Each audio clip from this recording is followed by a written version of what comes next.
Greetings, fellow faculty. I am Kimberly Inman. I am the Provost and Vice President for Academic and Student Affairs here at Shawnee State. And I'm reaching out in this a bit unusual format via video to give you some information that is going to affect all of our faculty on campus and their courses that are delivered possibly in the spring semester, but definitely for summer going forward. This video is to talk about our need to become compliant with the Web Content Accessibility Guidelines 2.1 for digital course content throughout the coming semester. So in this hopefully shortish video, I'm going to go over what has changed and what has impacted for SSU faculty and their courses. When does your course material need to comply? The key principles of this new rule, and how do you check to see where your course content stands currently? Hopefully go through some tips for some common issues that you might be able to fix or use in your planning for new course content, and then also provide you some resources for training and support here at Shawnee State.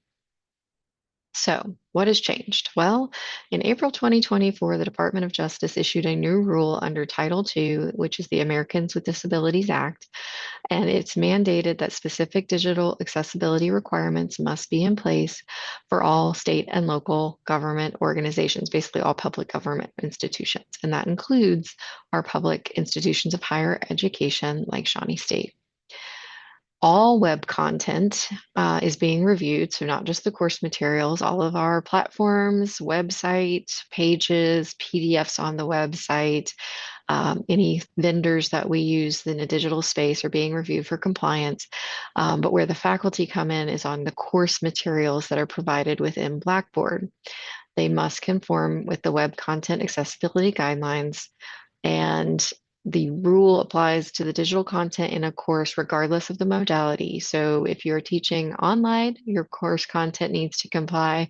If you're teaching hybrid or in person, but you use Blackboard to upload information for your students to access, all of that information, assignments need to be compliant with these guidelines. So that could include your ebook.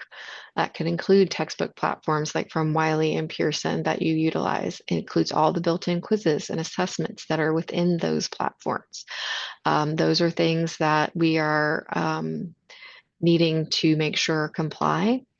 The course content, any documents, PDFs, videos, images, graphs, websites you link to, the assignments you create, any exams or quizzes, projects that are conducted through Blackboard, and then any external learning tools that you typically provide to the course or ask students to use through the course content need to be compliant.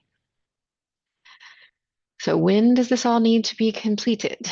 All digital course content must comply by April 24th, 2026, which I know is basically right around the corner in the world of teaching and learning.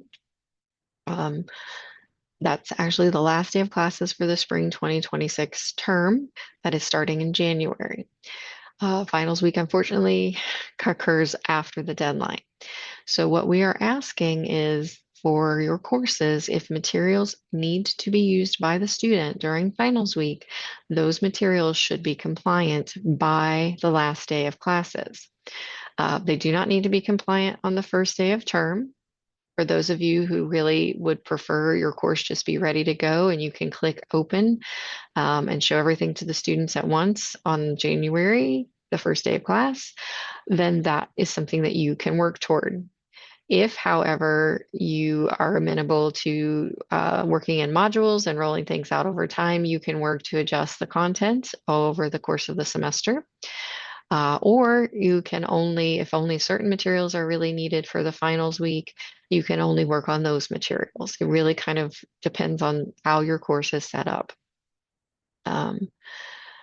All courses offered starting in the summer term of 25-26 academic year and going forward are going to need to comply with these standards. And so we are going to have to probably adjust how it is we go about creating course content and reviewing the materials that we use in a course. So what is this WCAG 2.1 Level 2A? It is a internationally set of recognized standards that are going to ensure that digital content is accessible to all users, including those with disabilities. And that may include those with visual, hearing, sensory, mobility, pretty much any kind of impairment that could be present within somebody using your course content. It also may enhance how students that don't realize they need these supports can interact with your course. Um, these guidelines follow four core principles, and the acronym used is POUR. P for perceivable, O for operable, U for understandable, and R for robust.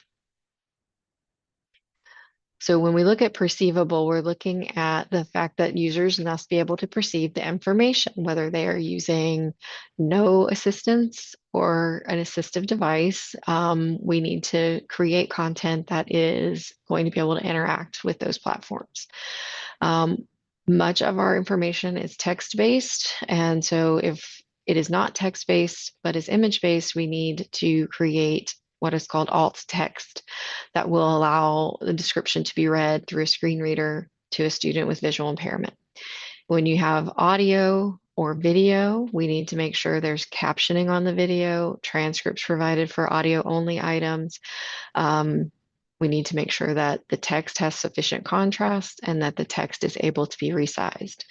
So many of these things can be checked for in the Microsoft Office tools that we often use to create our documents. So Word, PowerPoint, these have the ability, if you look at the top of the PowerPoint screen, there'll be a review button, and you can actually pick review accessibility, check accessibility.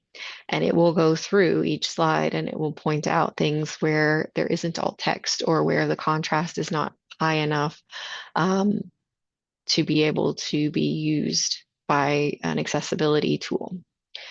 And so that's a very helpful way to proceed in making sure things are perceivable. Operable, this relates to the navigation and the interface that a student uses to interact with the content. We need to make sure that it is not just accessible by mouse or touch screen, which can be difficult for some users, but also accessible by keyboard control. Blackboard and assistance devices may be able to also be using with voice input as well. So that is not necessarily something that you need to do on your content, but that Blackboard allows some compatibility with. We know that Blackboard has the ability to pause or extend time to allow students the time they need to complete an assignment. So we need to use that in Blackboard. As you're making documents and presentations, we need to make sure that the headings are clear. Using the headings feature within a Word document will allow for bookmarks to be created and keyboard navigation to take place more easily. Makes the documents more easily searchable for a student. Providing consistent navigation throughout the course and continuing to use these methods is also important. There are a couple of things as you're navigating tables, making sure they have headers and that cells are not split or merged makes that much more easy for a student to navigate using some of the devices. Using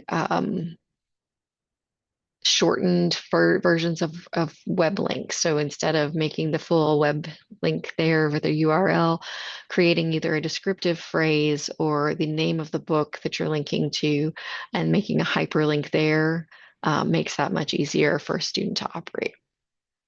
Understandable, text should be readable, understandable, and predictable.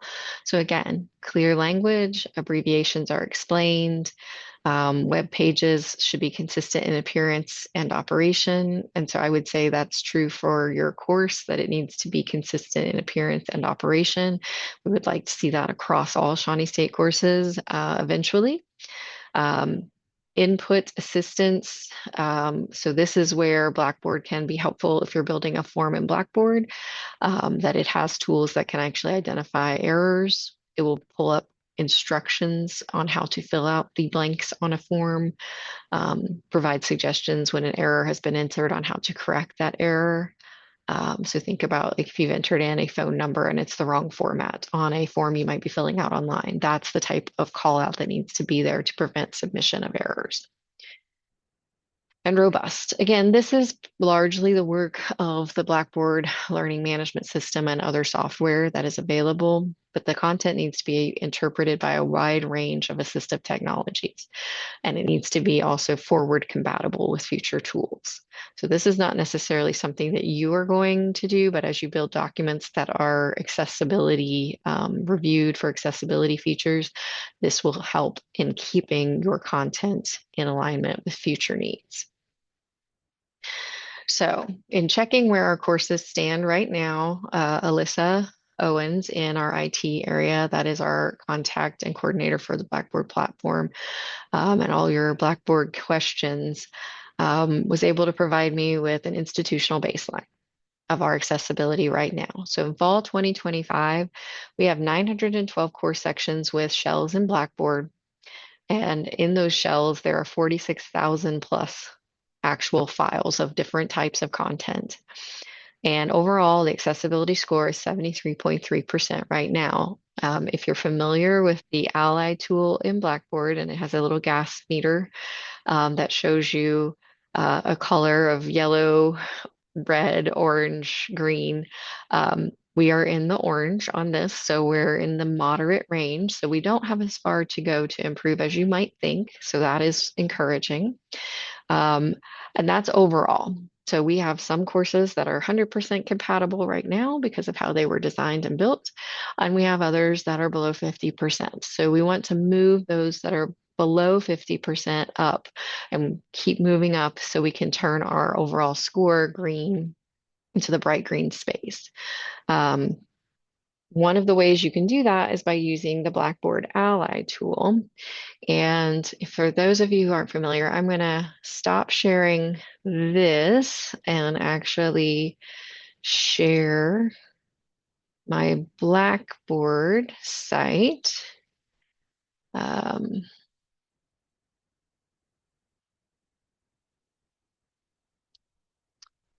and let's see, that's not what I want. We'll do that, I guess, and we'll make me kind of small. Okay, so now we'll share. And I'm going to close this and go back here, make sure I'm still sharing. So this is a ultra shell that was created for me by Alyssa, because most of my Blackboard shells were out of date. And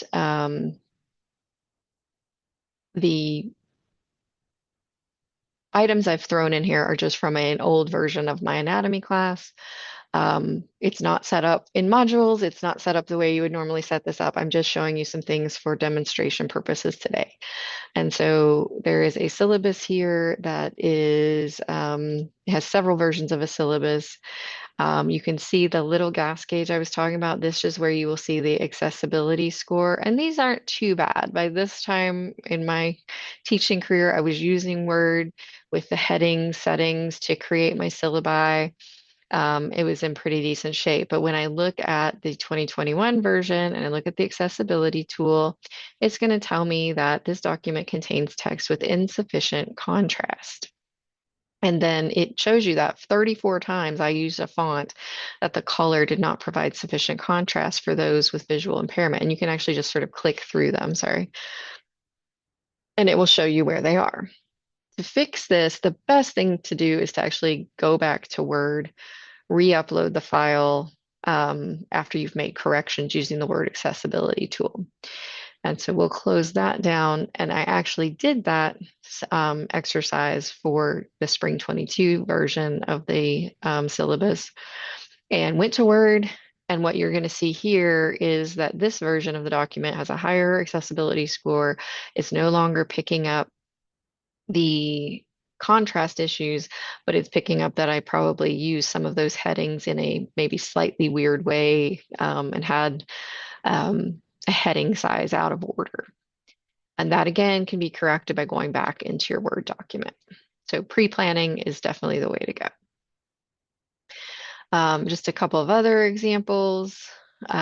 So here we have our um, this is a lab exam. I just took two slides out of a lab exam. Anatomy is very image-based. This was during COVID. I had some online exams I had to give, and you can see here my accessibility score is low. And I can tell you it doesn't have an alt text description in it. And you might think, well, how do you do that for um, a quiz or test? Then you don't want to give away the answer, right? Um, so you can't have this file name be the same, all the text, because that's not giving enough description. But when I click auto generate the description, it does a decent job. I was pleasantly surprised. So medical scan of human skeleton, true. Showing skull, spine, and rib cage, true. The pink arrow points to the clavicle, not true. So we'll get rid of that because that is the clavicle. That is not. The pink arrow points to, and I don't want to give away the name here, or to a structure with text, identify the specific part at the arrow. And so then I'll click save, and magically I go from a 25% to 100%. Now that is wonderful, but I do want to point out at this point that you would still need to do additional work if you had a student with visual impairment in your course to be able to make them be able to complete this exam. You may have to provide a completely different version and a different method of instruction for this student. So that's where you would be working with Michelle Bolden and the student to create a truly accessible course for them. But this will meet the requirements of being an online content that is meeting the requirement of the WCAG 2.1 level 2A. So just a little, and you can see I can do the same thing for this other exam here. When I look at a lecture that I created roughly the same time, and again, anatomy is image heavy. And so I can tell you, again, this has 44 images without an alt text. So this was not something that was on my radar. But what I did last night actually was take that file, open it back up in PowerPoint, and add alt text to, looks like 43 out of 44. I missed one. And so I can't add that because of the way this is set up within a PowerPoint presentation. So if I wanted to fix this and get my score up higher, I would need to go back to PowerPoint, add the alt text to this, where I can be a little more descriptive actually with detail because this is not a quiz, this is learning. And so I could say, you know, image of patient lying supine while physician is palpating and describe the region of the abdominal wall as being palpated. So you can say things that are going to make that more understanding. It's not a decorative image. It actually is something that's helpful for the class, for the student to know. But you can see the difference in those scores.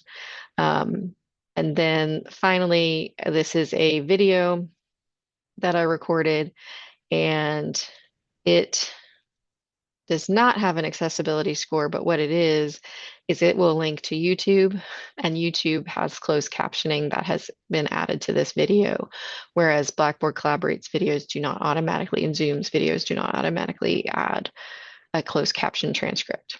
So those are some ways in which you might need to adjust your course content, and the way the Ally tool will help guide that. You will get better training and more in-depth training and more specific ability to ask questions of your classes. So I'm going to stop sharing this, go back to our presentation. And so that's kind of where you can check on where your courses stand. So those common issues again, missing alt text, poor forms or labels with instructions, error messages not being clear of what needs to be done to correct it, those generic links for HTML addresses, PDFs without OCR or optical character recognition, allowing it to actually be read as text and scanned by a text reader, bookmarks, headings, tags, those types of things in your documents are going to make them much more accessible. Color contrast issues, as you saw, the accessibility tools will pick up where you need to make those changes. And then finally, we are offering trainings and support for our faculty. Alyssa Owens, who many of you may know from Ultra Training, will be scheduling trainings. Look out for emails. Please take advantage of the different types of trainings that she's offering. Some will be in conjunction with the Teaching and Learning Center. Today, October 27th. Tina Evans is starting at Shawnee State as our Director of Student Pathway Initiatives and Online Programming. That online programming piece takes on most of the duties that were part of the eCampus Director role. And so Tina comes to us with really strong instructional design background and inst instructional technology background, so she can be of help in learning to navigate this. Michelle Boldman, our accessibility services coordinator, can give broad suggestions on how to better incorporate accessibility into your class, but she's going to be able to work more specifically with students who are identified with needs in your courses. You have DLC representatives in all of your departments. I'm asking Alyssa to start her trainings with those group of people because most of them do teach online. They're aware of this need, and they are going to be closer to you as faculty as they're in your department. So I do think reaching out to them would be a good resource. And then finally, we are joining the Online Learning Consortium. And even without joining, you can go to the link here, their accessibility toolkit, to get some really good guidance and some good resources for more discipline-specific needs in the realm of accessibility. So I know that was a bit long for a message, and it's not normally how we send out our messaging, but I did think it was important to talk through this a little bit more to reach a broader audience. If you have questions, please reach out to the people here. Please look out for the trainings and please participate in the trainings as you will think about planning your spring courses and any courses you're planning going forward. Thanks a bunch. I really appreciate your listening, and I know it's a lot of work, and I do appreciate all the work that will be done to make sure we are compliant by April 24th, 2026. Thanks. Hope you have a good day.